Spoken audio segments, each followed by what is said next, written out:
Muita alegria e satisfação que nós estamos aqui hoje para mais uma live promovida pelo Conselho Regional de Administração.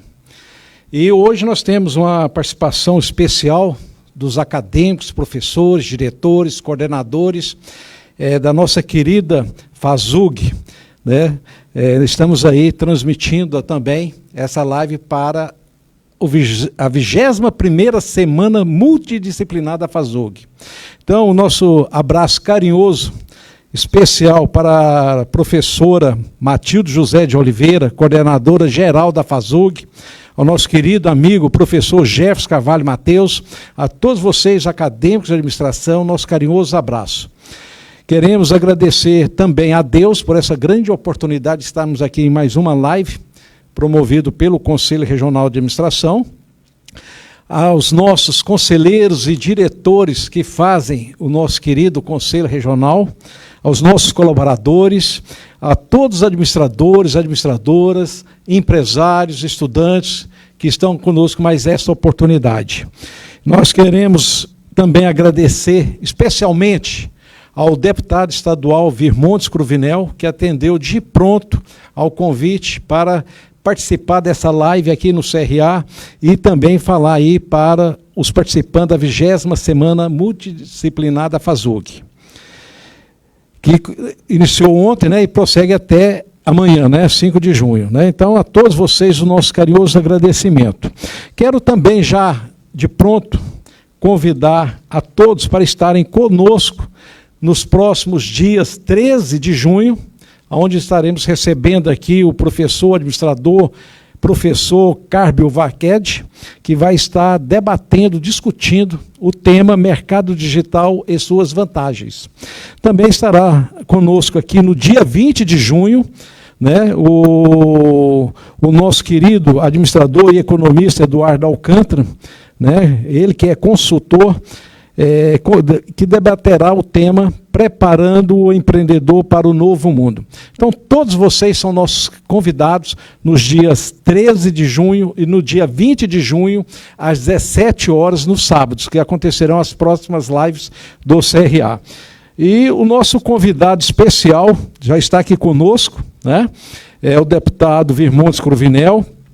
Vou fazer um currículo breve, bem resumido, porque o currículo dele é muito extenso e nós não podemos perder tempo, né? Nós queremos prestigiar vocês que estão desde aí conosco participando dessa live, ok? Então, Virmontes Cruvinel Filho, ele foi líder estudantil, é advogado e deputado estadual, é presidente da Frente de Apoio à Micro e Pequena Empresa, foi o vereador mais eleito da cidade de Goiânia, passou em concurso público para procurador do Estado, mas licenciou-se para continuar na administração pública. Ele foi eleito várias vezes político do ano, né? Seu segmento de atuação são vários, mas os principais é ligado à saúde, à educação, ao turismo e ao empreendedorismo, né? Então, o nosso querido deputado Virmontes Cruvinel vai estar aqui conosco participando dessa live aqui. Mas antes de concluirmos a nossa fala aqui de abertura, quero pedir a todos que fiquem em casa. E se não puder ficar em casa, né, coloque a sua máscara, vamos nos proteger, vamos proteger a vida dos nossos familiares e dos nossos amigos. Então, usem a máscara ao sair de casa. Vamos tomar todos os cuidados para que possamos passar por essa pandemia o mais rápido possível. A vocês, mais uma vez, o nosso agradecimento, o nosso administrador do universo, Deus, que abençoe a todos nós. Um abraço e com vocês, em 1 minuto, o deputado Virmontes Cruvinel. A administração é a profissão do coração do Brasil. Goiás respira administração, porque tem um conselho forte. A administração é a profissão do coração do Brasil. Goiás respira administração, porque tem um conselho forte e atuante. Valorizar e defender o administrador é uma tarefa diuturna para o Conselho Regional de Administração de Goiás. Mas essa tarefa não é de hoje. Começou em 1963, com a implantação do primeiro curso superior de administração na Universidade Católica de Goiás. Os primeiros passos da melhor profissão do Estado. A profissão foi regulamentada no dia 9 de setembro de 1965, um passo importante para a valorização do administrador. A história da administração em Goiás se confunde com a história do Conselho Regional de Administração, o CRA Goiás. O CRA, antes de ser o conselho forte que temos hoje, fazia parte do Conselho Regional do Distrito Federal, separando-se em 1985 e dando o protagonismo que a profissão merece em Goiás. O CRA atuava em uma modesta sala alugada em Goiânia e depois mudou-se para o setor aeroporto, onde teve sua primeira sede própria. Os desafios eram grandes para dar destaque à profissão e eram necessários administradores visionários para dar à administração sua devida importância. A história de valorização da profissão teve um importante passo em 1992, com a eleição de Samuel Albernaz para a presidência do Conselho. Uma das ações de Samuel, que já foi eleito conselheiro efetivo no mesmo ano, foi colocar em prática um formato arrojado e visionário na administração do CRA Goiás. Deixa eu chegar aqui.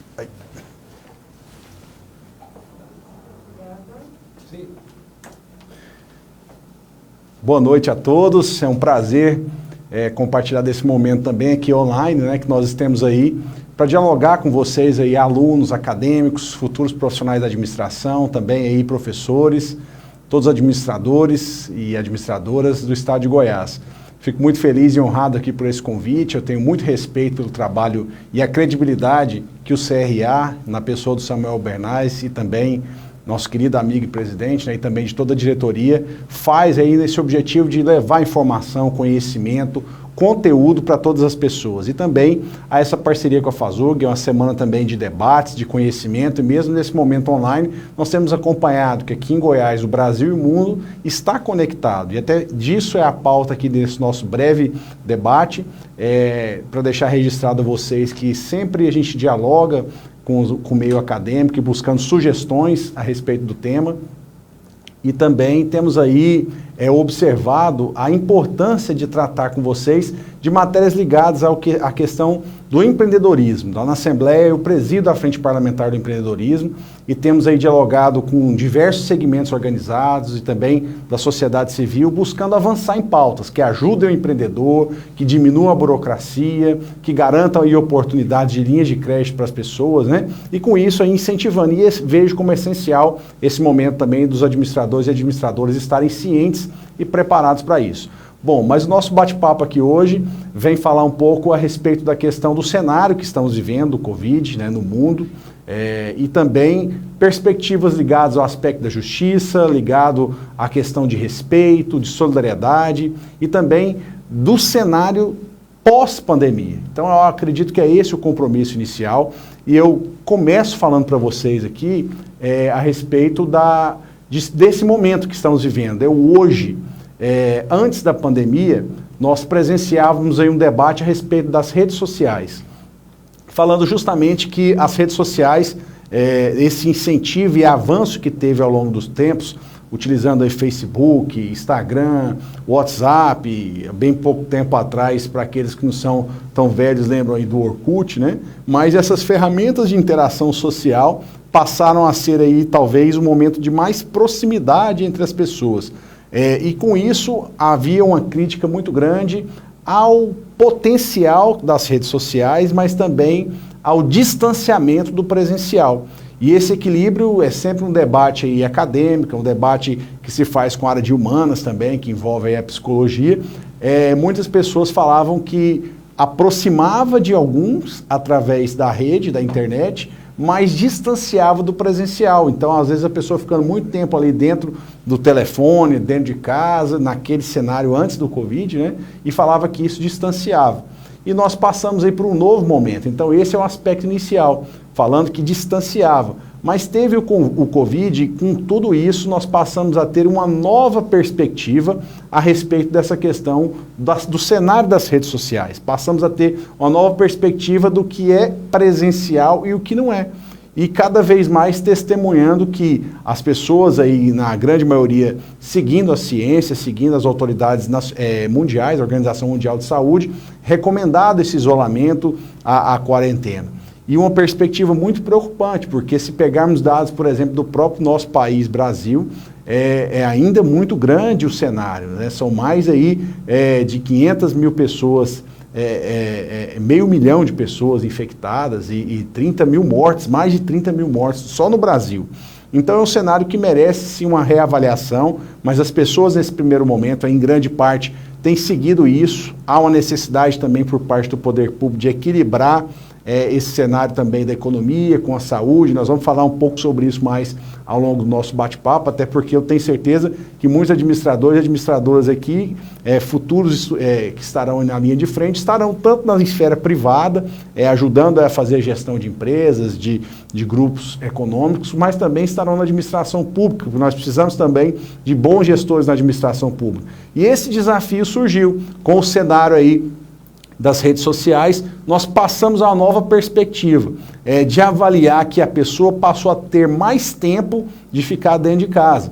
E até eu tenho certeza que muitos devem ter visto aí nas redes sociais, né, recordando muito daquele desenho aí das antigas, né, do início aí mais para a década de 80, final da década de 70, que os Jetsons, né, que mostravam lá cenas da família Jetson lá dentro de casa, com teleconferência, com aula online, com outras coisas acontecendo que hoje são realidade. E é dentro dessa realidade que às vezes a gente passa a avaliar que talvez nas dificuldades também que são revelados aí grandes líderes e o potencial do ser humano de se reinventar.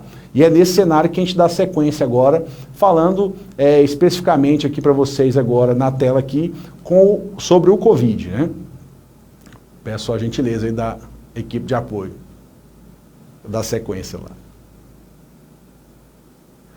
Isso, nós falamos então aí dessa questão do isolamento em si. Então as pessoas passaram a ter aí essa necessidade de estarem isoladas, de estarem presentes mais na forma ativa dentro de casa, e com isso vem um debate muito amplo, né, sobre essa perspectiva da conexão das pessoas. E essa perspectiva passa a ser a internet, o online, a verdadeira janela para o que está acontecendo no dia a dia. Você passar a testemunhar situações assim de ver um shopping center como o Flamboyant fechado, né, com um exemplo de Goiânia aqui, da nossa capital, mas que reflete isso em todo o Brasil. E muitas pessoas preocupadas com isso, e como que vai ser daqui para frente. Então, esse isolamento trouxe essa realidade da janela ser online. Essa janela do contato pessoal, essa janela do contato entre as pessoas, sejam elas aí familiares, aqueles encontros de família que tem aos fins de semana, almoço com os pais, por exemplo, passou a ser um encontro ali numa chamada de vídeo, para aqueles que têm aí pais, inclusive nesse grupo de risco, né? E também nós falamos, além do aspecto do pessoal, do cidadão, no aspecto profissional. Muitas pessoas com isolamento tiveram também essa janela do online como uma janela da perspectiva de trabalho. Então eu cito, por exemplo, a situação aí do setor da alimentação, bares, restaurantes, que tiveram aí, por determinação do poder público, o fechamento. Nós tivemos agora a ciência de que eles tiveram que se reinventar. Passaram muito ao trabalho das vendas online, utilizando próprios aplicativos das empresas e também outros aí que são conhecidos, né? Mas que tiveram que se reinventar nas vendas online, por exemplo, para estarem superando esse momento da dificuldade, onde que uma aglomeração, por exemplo, dentro de um restaurante foi restrita. Agora já se dialoga sobre abertura, sobre retorno das atividades aí de forma, observando os padrões de saúde, as regras de uso de máscara, álcool gel, distanciamento de mesas, mas já é um bom tempo, né? São mais aí, quase mais 70 dias que está aí as pessoas sem essa perspectiva. E o que aconteceu? A reinvenção do seu negócio, para tentar ali na ferramenta online, ter aquele contato com o público, a divulgação do produto, o produto chegar na casa das pessoas, como um exemplo muito claro de que esse isolamento trouxe essa janela também de oportunidades. Das pessoas que às vezes falam, não, eu vou deixar o online aqui com o segundo plano, agora está trazendo isso para uma realidade que vai passar a pandemia. Vai passar a pandemia e vai permanecer uma ferramenta também de alcance. E essa gestão, a administração que precisa acontecer do negócio, tem também que estar presente esse debate do online. Como agora a gente está tendo essa oportunidade aqui, né? É um privilégio, às vezes muitos aí que estão em suas casas, né? Nós temos debatido sobre isso também na Assembleia, esse debate sobre a questão da educação conectada, mas parte também muito dessa questão da igualdade do acesso. É um grande problema que talvez aconteça nesses momentos ainda, é essa grande dificuldade, por exemplo, do acesso à internet. Só no Brasil, para vocês terem uma ideia, nós temos aí mais de 40 milhões de pessoas que não têm computador em casa. E com isso aí, grande parte das pessoas também sem acesso à internet, ou às vezes um computador em casa. Imagina nesses momentos onde estão acontecendo aulas online, né? Você chegar numa casa, só o pai ou a mãe ter ali um celular e 3 filhos na escola que precisam acompanhar a aula online. Então essa realidade ainda precisa acontecer no Brasil, uma forma do poder público encarar isso de frente, democratizar esse acesso à internet e com isso garantir que as pessoas possam avançar. Esse é um reflexo do isolamento.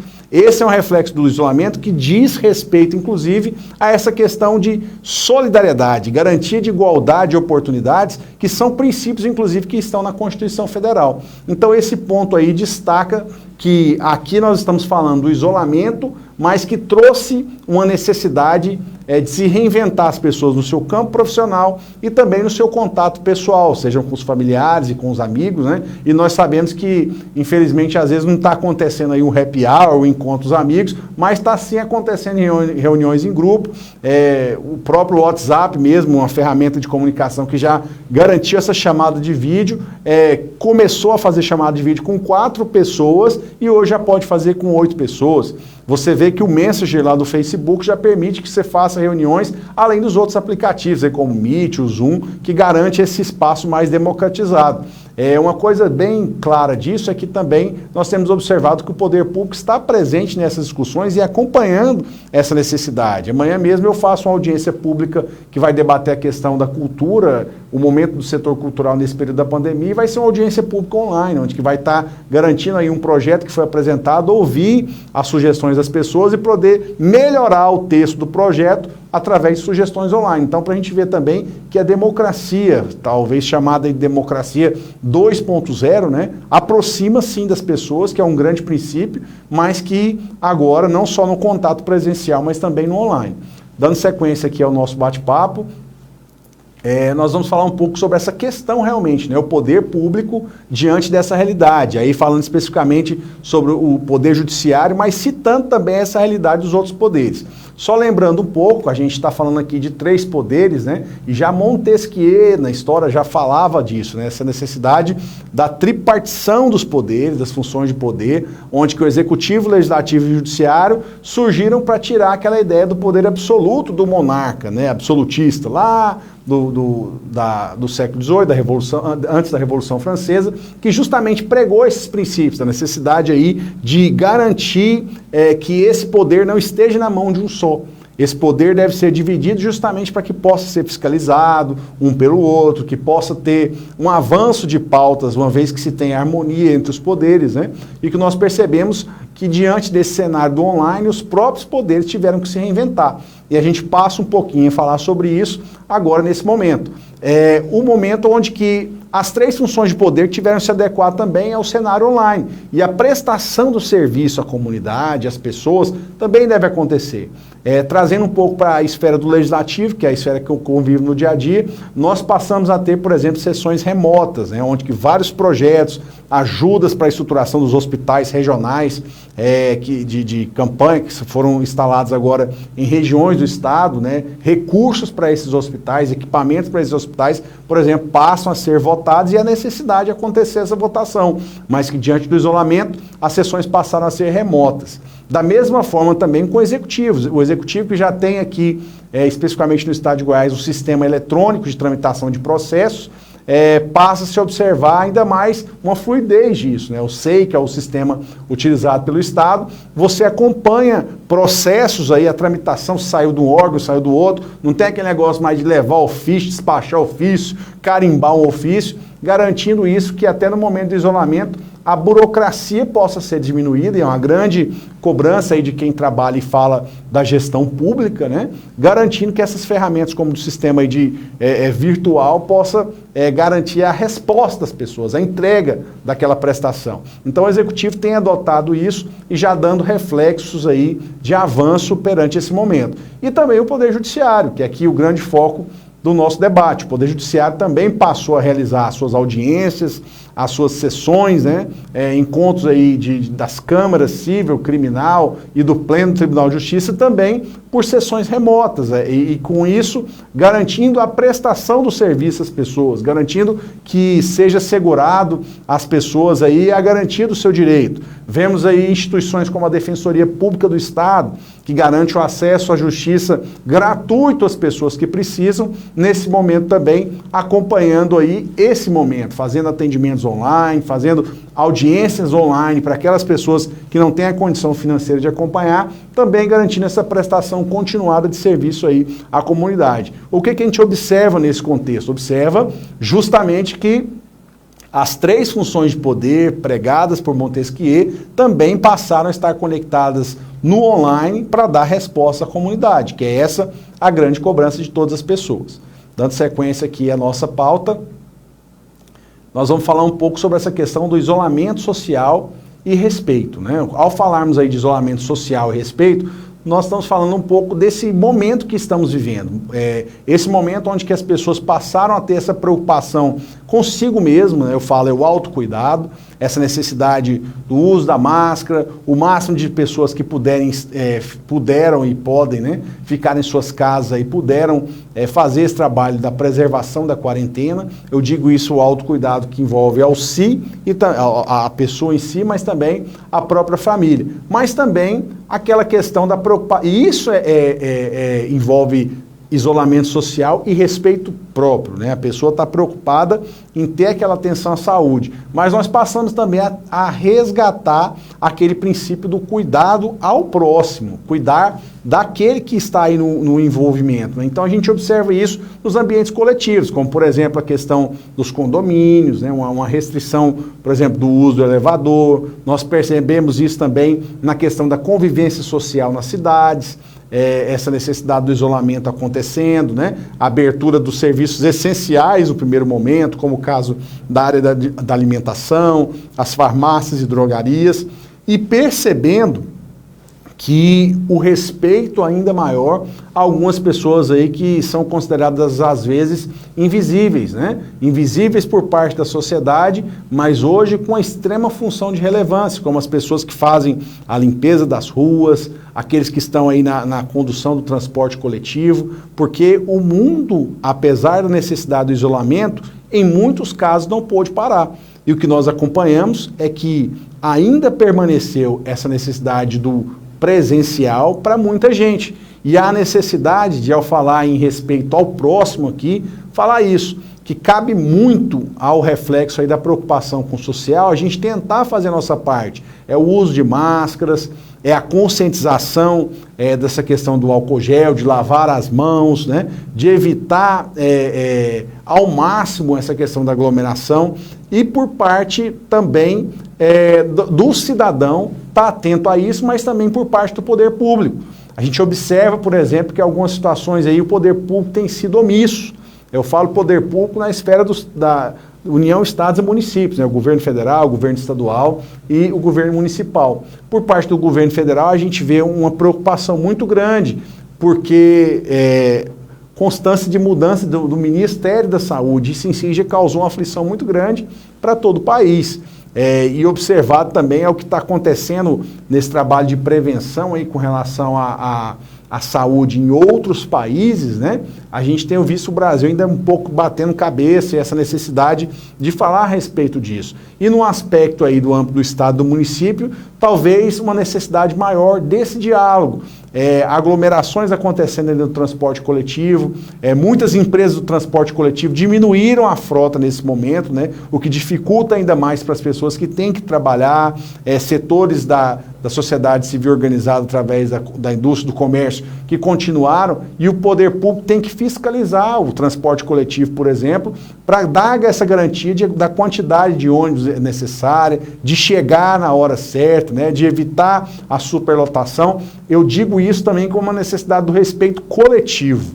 Aqui nós estamos falando das atribuições do poder público em prestar um serviço à comunidade. E prestar um serviço à comunidade agora é garantir que o máximo de segurança no que diz respeito ao aspecto do ser humano, né, da sua saúde, seja resgatada. E é uma reflexão que fica, né? O poder público tem que estar mais presente, mas não pode fugir do diálogo, dialogar com a sociedade civil organizada. Nós observamos um exemplo muito interessante. Vou pegar só uma água aqui. Nós pegamos um exemplo muito interessante, acompanhando no Rio Grande do Sul. O governador lá no Rio Grande do Sul dividiu o estado em 20 regiões, onde cada uma dessas 20 regiões está tendo um acompanhamento sobre os casos, a evolução dos casos, e chamou a coletividade, a responsabilidade. Disse, olha, aqui vocês vão ter a bandeira vermelha, a amarela e a verde. Dependendo da quantidade de casos, do isolamento, da consciência social, do uso do álcool gel, né, essas regras, se forem cumpridas por todos vocês, até a retomada de algumas atividades econômicas vão estar podendo acontecer, mas é a bandeira verde que vai ser garantida pela participação de todos. Então há necessidade, sim, do poder público falar em respeito ao próximo, ao momento que também tem essa oportunidade de dialogar, de compartilhar responsabilidades. E o próprio governador lá cita que em algumas situações lá, uma região teve bandeira verde e outra vermelha. Então a necessidade ali é de dialogar mais com aqueles que tiveram a bandeira vermelha e falar, o que está acontecendo? As máscaras não estão sendo usadas, né? O que está acontecendo de propósito, inclusive baseado em dados. É esse, talvez, a necessidade e a importância que nós falamos aí de ter bons administradores e administradoras também na gestão pública, né? Que olhe dados, que acompanhe resultados, e talvez isso que seja o grande passo que fica também nesse pensamento pós-pandemia. Podemos seguir. O isolamento social não é um isolamento afetivo, pessoal. É isso que eu também tenho aí chamado a reflexão de todos nós, né? Lembramos, por exemplo, o cenário lá da gripe espanhola de 1918. Lembrando esse cenário e percebendo que, ainda que seja difícil agora, imagine lá atrás sem internet. Né? Imagine lá atrás esse distanciamento social sem o conhecimento da ciência que nós temos hoje.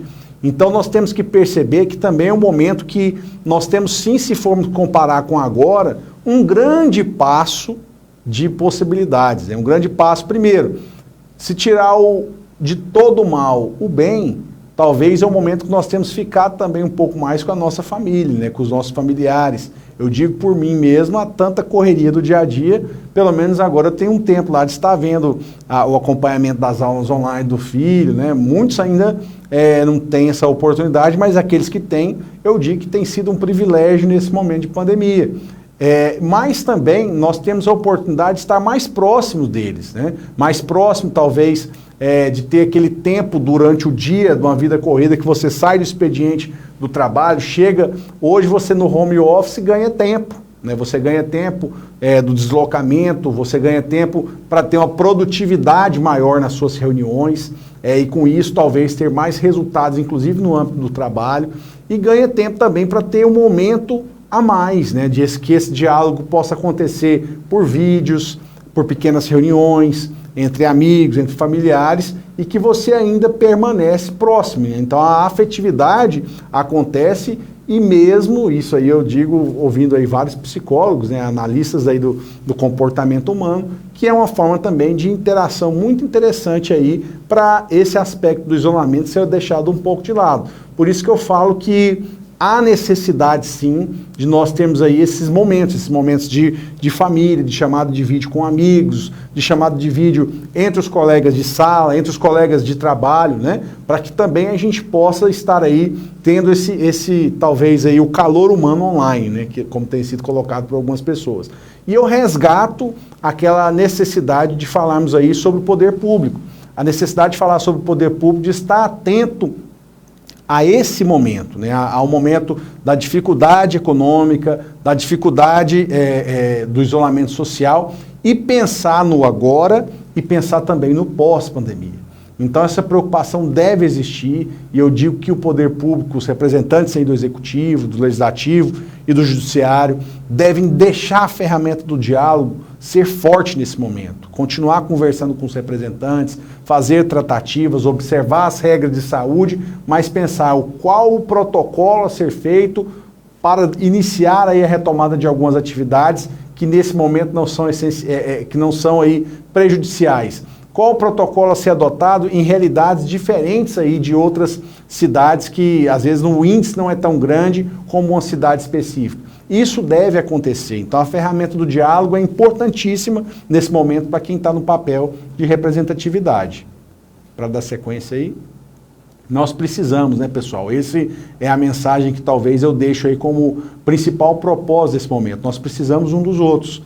E também de nós mesmos. Então, a mensagem que eu deixo para todos vocês que estão acompanhando a gente nesse momento aqui online, né? A todos os amigos da FASUG, ao CRA, ao querido amigo Samuel Albernaz, que há muito tempo, né, já conecta pessoas com o CONAD, com os encontros presenciais, com os encontros em todo o estado aí, né, as unidades do CRA também em todas as cidades, mas também tem sido criativo, tem sido ousado, né? O CRA aqui dá esse passo à frente a permitir momentos como esse aqui de conteúdo, de conhecimento. E eu reforço isso, é um papel meu como representante e agente político, é um papel seu como estudante, como representante da administração, é um papel de todos nós cidadãos, né? Nós precisamos estar unidos nesse momento de dificuldade, aprender com essa dificuldade, que nós vamos superar esse desafio, né? Cabe a cada um essa consciência coletiva e eu digo isso muito em gestos, né? Eu encerro essa minha mensagem vendo vários gestos aí por todo o estado de Goiás, várias cidades, gestos de voluntariado, gestos de solidariedade, gestos de doações, né? Que são aí das mais vezes silenciosas, que não precisa ficar aparecendo fazendo trabalho de doações, né? Mas tem que mostrar esse nosso papel também de pensar no próximo. E principalmente nesse momento aí que passamos do frio, da fome, eu tenho visto várias ações interessantes aí de grupos voluntários, de ONGs, de associações, né? Como o próprio CRA mesmo, fazendo essa diferença também, ajudando famílias. Acho que esse é o nosso papel e nós estamos aqui para servir. Muito obrigado pela oportunidade.